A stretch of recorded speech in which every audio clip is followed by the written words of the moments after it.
Hello guys, I'd like to bring you to the review of Ecooter E1R after having it for almost a year, and I've ridden it for over 3,000 kilometers right now, and I think this little scooter is probably the best electric scooter for the money you can buy. 9,000 RMB is like let me see, it's like $1,300. So I think this is really a good deal. So I like to start with the features of this scooter. First of all, I have to talk about its front suspension, and as you can see, this scooter uses a single-sided swing arm front suspension with disc brake. So this makes this little scooter has a very clean look in terms of its front suspension. And you can see its mechanism right here. It has this kind of geometry to keep it steady and sturdy when you are making a turn. And the wheel size is 13-inch, both front and back, and both in front and back use this disc brake system. So this is its suspension. And another thing I have to talk about is its motor. For this little scooter, it looks quite cute and harmless. However, the power output of this E1 scooter motor, can take a look. It's 4.2 kilowatt. The fastest speed I've ever ridden on this little scooter is 93 kilometers an hour. So it's pretty fast. And this scooter utilizes a belt-driven system. So unlike a lot of similar e-scooter made in China, most e-scooters, they have this hub motor, right? It's the motor on the wheel. Therefore, you have a very heavy weight, unsprung weight, a very heavy unsprung weight. And when your wheel gets too heavy, it reduces the agility of your wheel, like when it's moving upside down during like over a bump and over in a corner. So with this mechanism, it puts all the weight of the motor to the middle. So basically this is a middle engine rear wheel drive scooter. And this is, you can see here, is the belt case. It doesn't have a CVT inside. It's just one ratio. I don't know what the ratio it is, but just from the very beginning and to the very end of your speed, you just have this one speed ratio. And here it's the spring, the rear suspension spring, and dampers. I think works pretty nice. And all the lights on this little scooter are LEDs, or LED lights. I'm going to show you the light. And here are the keys. This is the key to the scooter, right? You can just start by using the key, and you can see this is the battery life right now, and this is your trip odometer, and currently it's 1254. Or another way you can just simply press the tap. You can tap on the key fob, right?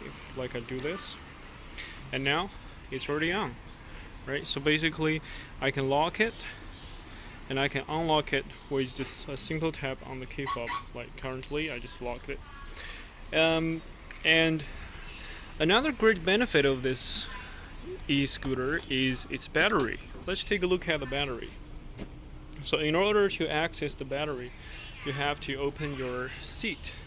So you see there's not too much room inside your seat, but there's a big lithium-ion battery, and this battery is 64 volt and 30 amp hour.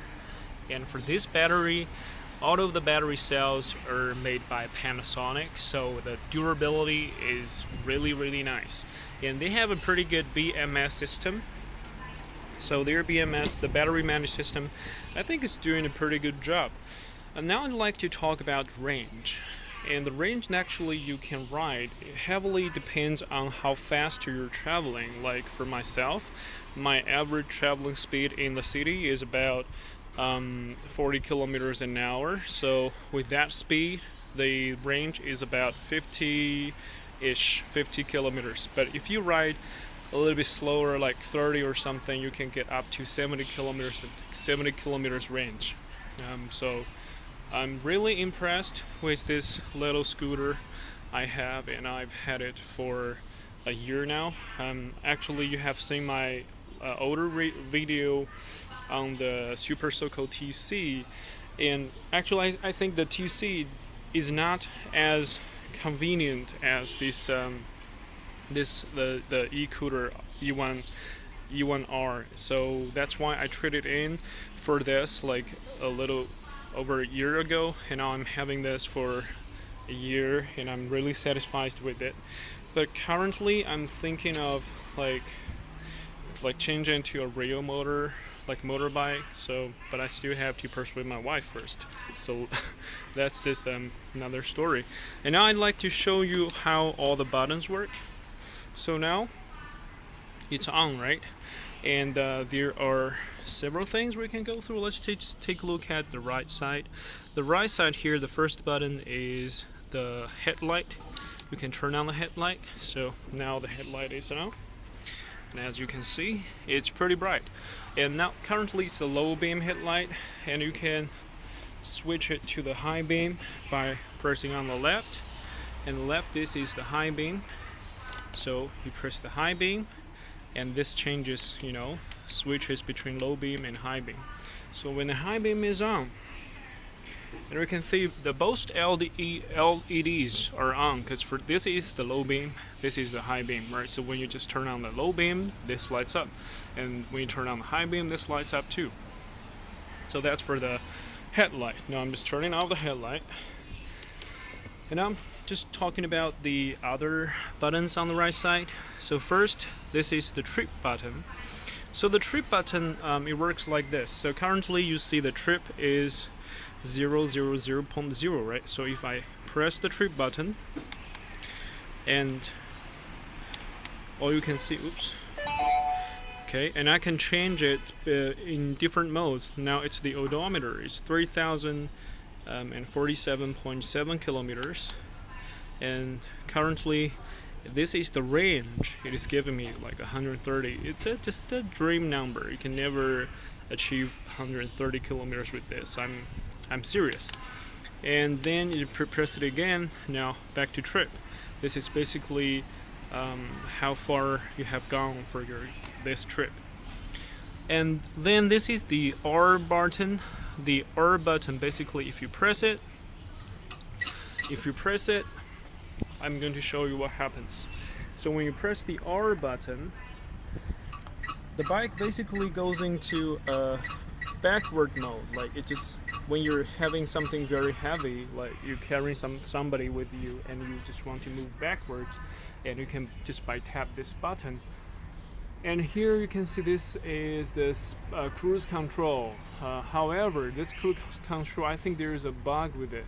Like above a certain speed limit, you can never use the cruise control anymore. Like for example, if I'm riding 45 kilometers an hour, and if I tap this, and it would just simply cut off the power, and I will not have cruise control. But if I'm riding like 30 or something, and it will allow me to do that.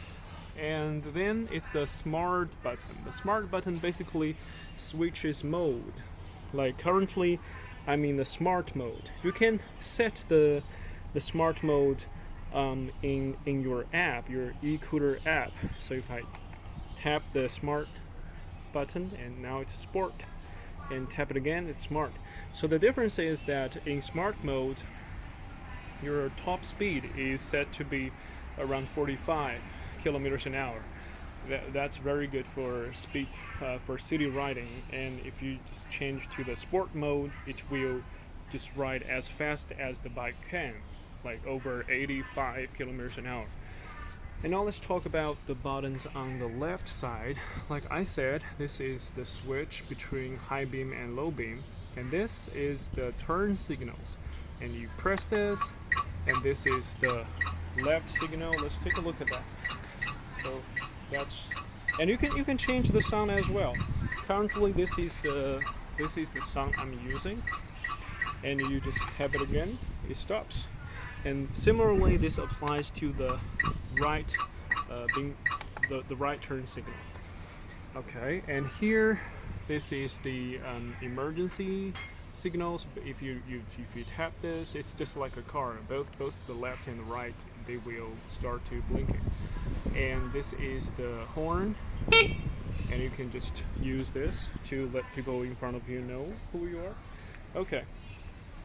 Now I've done some like a tiny little bit modification to this car first. So like when you get this scooter, sorry, it's not a car, it's a scooter. So when you get the scooter, it doesn't have this pad. So you have to buy this rubber pad from them to protect your scooter, and you can just use some screws to fix it in. And another thing is this lock. So I drill a hole here so I can simply it's pretty snug. It doesn't move or anything. So this is the second modification I got. And then I installed a top case, but currently I'm not using the top case right now. But for the original, you don't have this like outer support, so you cannot add a top case like this. So you have to buy like another piece of this support, aluminum support from the Ecooter factory. So you can order that, and they will send you that. It costs around 170 RMB, which is like $23. I think it's pretty fair. Basically, that's it. Oh, and I forgot to mention about the maintenance of this scooter. The only maintenance you need to do is to clean the belt, the driven belt. There's some residue of this rubber material on a pulley well, so you have to clean those material like every 2,000 kilometers or something. And the rubber on this tires, I think they're pretty grippy. They give you a lot of confidence during the handling. So in the future, I hope they can make a better version of that. And I have to point out I know a lot of people are probably going to talk about this scooter is that they're the copycat of the Taiwan brand Gogoro, and I really want to get a Gogoro here, but it's impossible here to get a Gogoro in China, and this is the closest thing I can get. So I really don't think that they should simply copy the design of Gogoro. But I mean, in terms of a product, just looking at the performance of the product, I think I would recommend you to get a scooter like this. But if you can get a Gogoro, and I think that's great, but just in my situation, I cannot get a Gogoro, so that's why this is the only option I got. So thank you guys, and I will post another riding video with this. And finally, I will give you some Easter egg. Now let's switch to sport mode, and let's see how fast we can go.